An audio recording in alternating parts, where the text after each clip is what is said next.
자, 지금부터요 우리가 이제 마지막이요 민사특별법에 관한 문제를 한번 살펴보도록 그렇게 하겠습니다. 민사특별법은 6문제에 올해 특이하게요 집합건물에서 2문제가 나왔죠. 좀 특이한 문제인데요, 한번 보도록 하겠습니다.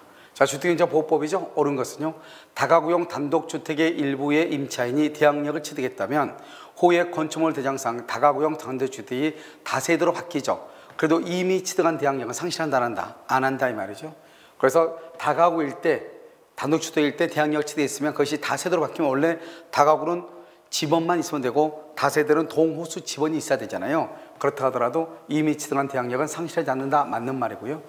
우선 배제권이 있는 임차인은 임차주택과 별도로 대지만이 경매가 되죠.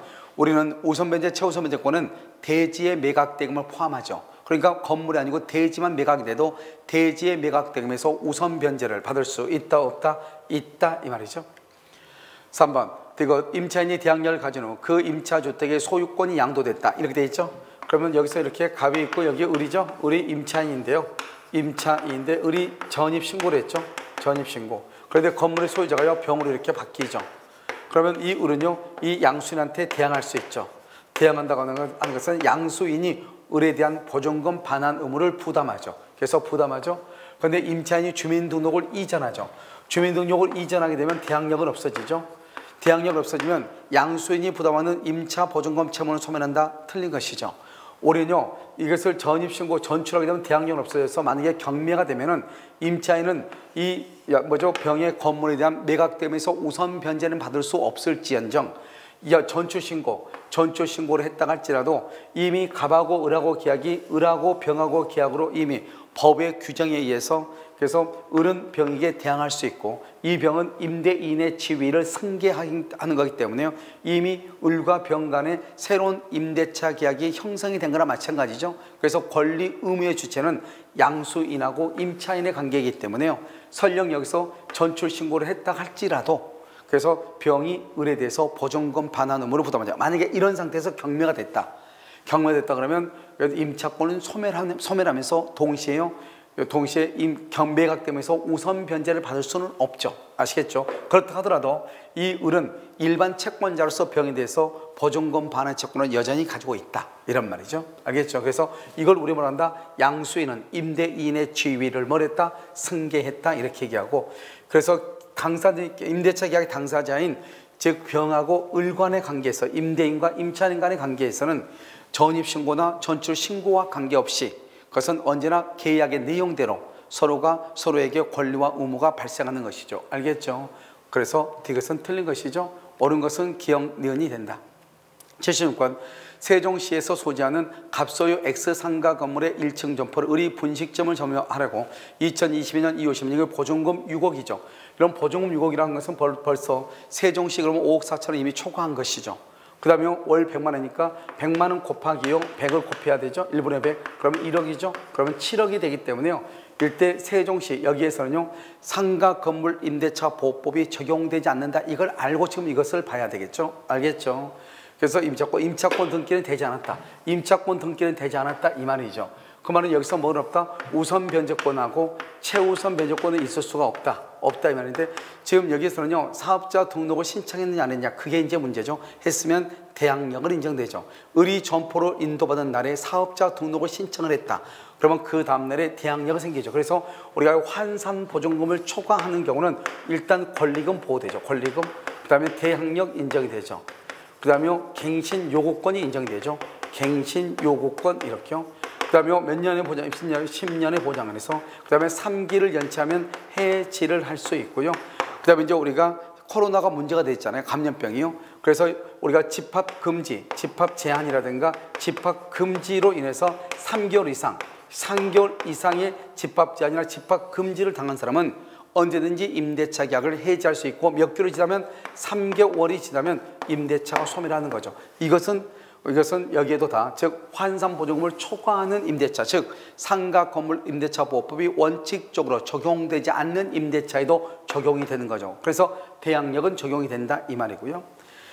그 다음에 을이 대항요건을 갖춘 후 임대차 계약서의 확정일자를 받은 경우, 그럼 대항력 가지고 확정일자를 받았다고 하면 일단은 우선 변제권이 있어야 되잖아요. 그런데요, 민사집행법상 경매시 을은 임차 건물의 환가 등에서 후순위보다 우선하여 보증을 받는다. 그건 안 되죠. 여기서 우선 변제, 최우선 변제는 적용되지 않아. 대항력은 인정이 되는데, 그래서 대항력이 인정되는데 환산 보증금을 초과한 경우는 우선 변제, 최우선 변제권은 인정되지 아니한 것이에요. 그 다음에 대것 을은 감염병 예방 및 관리에 관한 법률 제249조 제1항 2호에 따른 집합 제한이나 금지죠. 총 3개월 이상이죠. 그러면 그래서 폐업을 하게 되죠. 폐업 3개월 이상 받으면서 폐업한 경우는 임대차익을 언제든지 해지할 수 있고, 그것이 임대인에게 통지가 도달한 날로부터 3개월이 지나면 그 다음에 해제 효력이 발생하는 것이죠. 이것은 환산보증금이 그것을 초과하는 그런 임대차에도 적용이 된다, 이런 말이죠. 아시겠죠? 그래서 이것은 올해 이제 2월 달에 처음으로 나온 것이죠. 그래서 여기에서 옳은 것은 그랬죠. 기억하고 디귿이죠. 기억, 디귿. 그래서 니은은 안 된다, 이런 말이고요. 자, 77번째 집합 건물이죠. 관리단 집회 결의나 다른 고분소의 동의 없이 고분소유자 1인이 공용 부분을 독점적으로 점유하죠. 우리가 공용 부분은 어떻게 해야 돼요? 용도에 따라 사용을 해야 되죠. 공용 부분은 어느 누가 독점적으로 점유할 수 없는 거란 말이죠. 그런 경우요, 보존행위에서 인도를 청구, 인도 청구는 안 되죠. 보존행위였어요. 왜요? 내가 독점적으로 점유할 수 없는 것이기 때문에 그렇단 말이죠. 뭘 한다? 방해 제거를 청구하죠. 방해 제거는 청구할 수 있다. 알겠죠? 그렇지만은 뭐는 청구할 수 없다? 인도 청구, 반환 청구를 할 수는 없다, 이 말이죠. 공용 부분은 개인이 점유할 수가 있는 것이 아니고 용도에 따라 사용하고 수익해야 된단 말이죠. 그래서 인도 청구할 수 있다, 틀린 것이죠. 니은 구분 소유자 중 일부가 정당한 권한 없이 구조상 공용 부분인 복도를 배타적으로 점유 사용하죠. 그럼 어떻게 한다고 했죠? 차임 상당의 부당이득을 다른 고분 소유자에게 반환해야 되죠. 그래서 다른 고분자에게 부당이득으로 반환을 해야 된다, 이렇게. 그래서 이것은요, 얘기를 했었죠. 어디서 났다고 그랬죠? 골프장, 골프 연수실에서요, 지하실을 썼다, 이 말이죠. 그리고 그 지하의 공간에요, 복도라든가 계단 이런 데다가 휴게실로 만들어가지고 사용을 했다, 이 말이죠. 그런 경우는 공용 부분에 해당하기 때문에 어느 개인이 점유할 수 없는 것이란 말이죠. 그로 인해서 다른 고분소유자에게 손해를 입힌 경우는 지분 상당, 부당이득, 차임 상당의 부당이득 반환을 해야 된다, 이런 말이죠. 그래서 부당이득 반환해야 된다, 맞죠? 그리고 관리단은 관리비 징수에 관한 유효한 규약이 없더라도 어디에요? 공용 부분. 공용 부분에 대한 관리비를, 알죠? 그래서 청구할 수가 있죠. 그래서 니은하고 디귿은 맞는 것이죠. 그래서 공용 부분에 대한 관리비를 청구할 수 있다. 뭐의 비율로? 지분의 비율로. 지분의 비율은 전유 부분의 면적 비율을 얘기하는 것이죠. 그래서 니은하고 디귿은 맞는데요. 1번 인도 청구는 안 돼요. 우리가 복도나 계단이나 엘리베이터나 옥상 같은 것을 나한테 인도해라, 말이 안 되는 거잖아요. 만약에 옥상에다가 누군가가요, 그래서 농사를 짓는 경우도 있죠. 거기다가 이렇게 벽돌을 쌓아가지고 흙을 갖다가 그럼 여기서 빨리 치워라, 너 더 이상 여기서 농사 지면 안 된다, 방해 폐지는 청구할 수 있을지언정 인도 청구는 안 된다, 이런 말이죠. 자, 78번은요 가등기 담보죠. 채무자가 아닌 제3자 물상보증인이죠. 담보권 설정의 설정자가 될 수가 있죠. 1번 틀렸고요. 귀속 청산에서 변제기 후 청산금의 평가액을 채무자에게 통지하죠. 그러면 청산금을 통지하면 더 이상 뭐 할 수 없다, 다툴 수가 없다. 다툴 수 있다, 틀렸죠. 그 다음에 공사대금, 매매대금, 그건 된다 안 된다, 적용이 되지 않죠. 우리가 가등기 담보법은 반드시 뭐만? 소비대차나 준소비대차, 예를 들어서 대여금 채권 또는요 차용물의 지급, 즉 소비대차나 준소비대차만 되고 매매대금, 공사대금 된다 안 된다? 안 된다. 몇 번 얘기했죠? 3번 틀렸고. 4번은요 가등기 담보권자는 특별한 사정이 없는 한 가등기 담보권을 피담보 채권과 함께, 채권하고 담보권을 함께 양도해야 되죠. 그래서 따로따로 분리 양도는 안 되죠. 그래서 우리가 저당권은 피담보 채권과 분리해서 양도할 수 없죠. 마찬가지로 가등기 담보권도 채권과 분리해서 양도할 수 없죠. 반대로 해서 가면 함께 양도는 가능하다, 이런 말이죠. 아시겠죠? 4번은 맞고요. 5번 가등기 담보권자는 담보 목적물에 대한 경매를 청구할 수 없다고 그랬는데, 가등기 담보권자, 다른 말로 채권자는 12조에 의하면 경매를 하든지 또는요 귀속 청산을 하든지 이 둘 중 하나를 선택해서 행사할 수 있다. 선택. 12조에서 선택적으로 행사할 수 있다, 이렇게 얘기했다면 선택적으로 행사할 수 있다, 이렇게. 아시겠죠? 그래서 선택적으로 행사할 수 있다, 이렇게 얘기를 해. 지금 됐나요? 그래서 경매를 뭐 할 수 없다, 청구할 수 있다, 없다? 없다, 틀린 것이죠. 정답은 4번이고요. 79번은요. 2022년 8월 16일 가본 조세 포탈 등의 목적으로 그렇죠. 목적으로 조세 포탈 등의 목적으로 친구의 을하고 갑은 을하고 명상약정. 명상약정은 무효이죠. 을은 이에 따라 갑으로부터 매수 자금을 받아 그랬네요. 매수 자금을 받아 그러니까 병소유의 것을 자신의 명의로 매수하여 등기를 했다 이렇게 되어 있죠. 이것을 우리는 뭐란다? 계약 명의 신탁이다 이렇게 얘기를 하는 것이죠. 그러니까 여기서요. 갑은 우리는 신탁자고 을은 수탁자잖아요. 이 수탁자가 뭐란다? 갑하고 명의 신탁을 하죠. 명의 신탁 약정은 유효이다 무효이다? 무효이다. 그래서 무효이다. 명삭을 해지할 수 있다 없다? 해지하지 못한다 이 말이죠. 따라서 갑은 을에게 등기는 청구할 수가 없고 뭐는 청구할 수 있다? 매매 대금. 지금 매수 자금이죠. 매수 자금을 청구할 수 있다. 매수 자금. 그런데 매수 자금을 주지 않는다 해서 유치권을 행사할 수는 있다 없다? 없다 이렇게요. 그럼 수탁자가 매수인이 돼가지고요. 매수돼서 이렇게 병소유죠. 병소유 매도인하고 계약을 한다 이 말이죠. 이때 계약의 경우는 매도인이 선의이냐 악이냐에 따라서 달라지죠. 매도인 선의이다. 매수인 앞으로 뭘 한다? 등기를 한다. 그러면 이 등기는 유효이다. 그러면 을은 소유자가 된다 이란 말이죠. 소유자 알겠죠? 그래서 선일 때는 소유자가 된다. 그래서 을이 이것을 정한테 처분했다. 정은 뭐를 본문하고 선, 악을 본문하고 소유권을 취득한다 이 말이에요. 그럼 이게 악이죠. 악인 경우는 어떻게 한다? 을 명의의 등기는 유효이다 무효이다? 무효이다. 그럼 병은요? 병이 소유자가 된다 이런 말이고요. 소유자. 그런데 만약에 이런 경우에도 만약에 경매의 경우 경매의 경우는 병의 뭐를 본문하고 선, 악을 불문하고 그다음에 병이 소유자가 된다 이 말이죠. 선, 악을 본문하고 그래서 매매일 때는 매도인이 선이냐 악이냐를 반드시 구별하는 것이죠. 알겠죠? 그래서 을 앞으로 되어 있는 등기는 무효이고 병이 소유자가 된다 이렇게 얘기하는 것이고 악인 경우는 그 다음에 갑하고 을 간의 명상약정은 무효이고 해지할 수 없고 갑은 을에게 을이 완전한 소유자니까 등기는 청구하지 못하고 매수 자금을 청구하고 매수 자금을 주지 않는다 해서 유치권 행사할 수는 없다 이런 말이죠. 그래서 명상약정은 무효이다. 2번 갑과 을의 명상약정이 있다는 사실을 병이 몰랐다. 병이 선이죠. 선이. 그러면 을은 병으로부터 X토지의 소유권을 승계 취득한다 이렇게 소유권을 취득한다 이 말이고요. 선인 경우 3번 을이 X토지의 소유권을 취득하더라도 갑은 을에 대하여 부당이득을 원인으로 등기 청구 안 되죠. 그래서 명상약정 무효로서 해지를 못하니까 갑은 을에 대해서 소유권 이전 등기를 청구할 수가 없죠. 뭐는 청구할 수 있다? 매수 자금을 부당이득으로 반환을 청구할 수는 있다 이런 말이죠. 그 다음에 갑은 을에 대해서 가지는 매수 자금 상당의 부당이득 반환 청구권에 대해서 매수 자금 청구할 수 있지만 그것은 유치권은 안 되죠. 그래서 유치권은 행사할 수 없다. 맞는 말이죠. 그래서 유치권은 매매대금, 지상물 매수대금, 부속물 매수대금 또는요 권리금, 보증금에는 유치권을 행사할 수가 없으니까요. 만일 을이요 이것을 정한테 팔죠. 정은 뭐를 본문하고 선, 악을 본문하고 그래서 단순히 알고 있었다 악이죠. 정은 소유권을 취득한다. 선, 악을 본문하고 소유권을 취득한다. 그래서 명상약정의 무효는 제3자, 선악 본문하고 제3자에게는 대항하지 못하죠. 그래서 정은 선, 악을 본문하고 소유권을 취득할 수 있다. 이렇게 얘기하는 거죠. 정답은 5번이고요. 마지막 80번이죠. 구분 소유자가 아닌 자는 관리인 될 수 없다. 틀렸죠. 우리는요 관리인은요 입주자 대표의 회장을 얘기한다고 그랬죠. 여기서는 임대 아파트에도 있잖아요. 임대 아파트 입주자 대표가 있죠. 그래서 관리인이 아닌 임차인도 관리인이 될 수 있다. 구분 소유자가 아닌 임차인도요. 구분 소유자가 몇 인 이상이죠? 10인 이상이죠. 그럼 관리인을 선임해야 되죠. 관리인을 선임해야 된다. 이렇게. 그 다음에 여기 틀렸고요. 그 다음에 3번은요. 관리위원회를 둔 경우 규약에서 달리 정함이 없으면 관리인은 공용 부분의 보존 행위함에 있어서 관리위원회의 결의를 유하지 않는다. 틀렸죠? 만약에 관리위원회가 있다. 관리위원회는 관리인의 사무 집행 등을 감시하는 거란 말이죠. 그러니까 만약에 관리위원회를 둔 경우 공용 부분의 관리인이 공용 부분 등의 보존이 나죠. 그러면 관리위원회의 결의를 거쳐야 돼. 알겠죠?